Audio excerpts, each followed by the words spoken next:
AB, during your first answer, I wrote down when you used the phrase intentional indifference. I'll counter you with nihilistic performance art. And here's what I'm talking about. Josh Hawley, who now has a perfect voting record against every one of the Biden cabinet nominees thus far, has decided apparently on his new swashbuckling brand, prep school, Stanford and Yale law notwithstanding. He put his feet up on the railing today. He took in today's session up in the gallery and was reading, and he did all of this knowing journalists could see him. Further, the words tonight of Lindsey Graham, it's beyond gaslighting.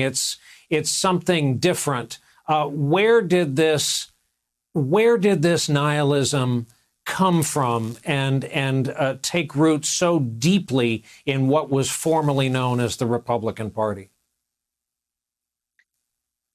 Right, Brian, that's the central question about the threat that still remains, that long after this impeachment trial, there will not be a third impeachment trial of Donald Trump. There will be Donald Trump penetrating the state parties, the local parties, the grassroots, pretending he's running again in 2024, and then lording over these people who still fear him in the House of Representatives and the Senate.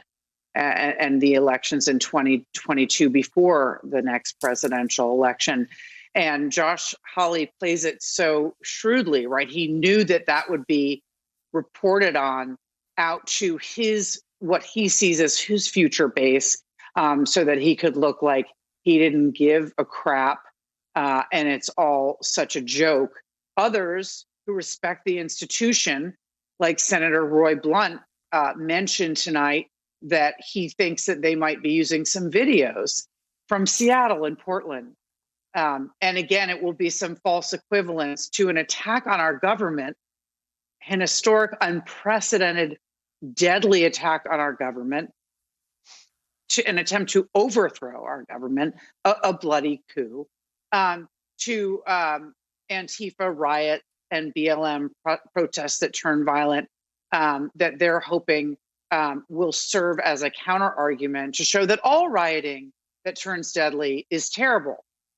So it runs the gamut from the total nihilists like Cruz and Hawley, who know better, to the people that are just like Senator Cassidy, trying to do the right thing, but waited until he won a second term, which he just did by 40 points.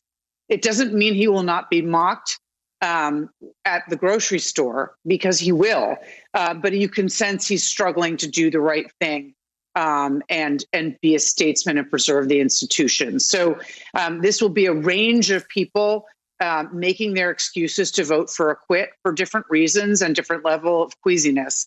But we're not going to see 17 senators vote to convict.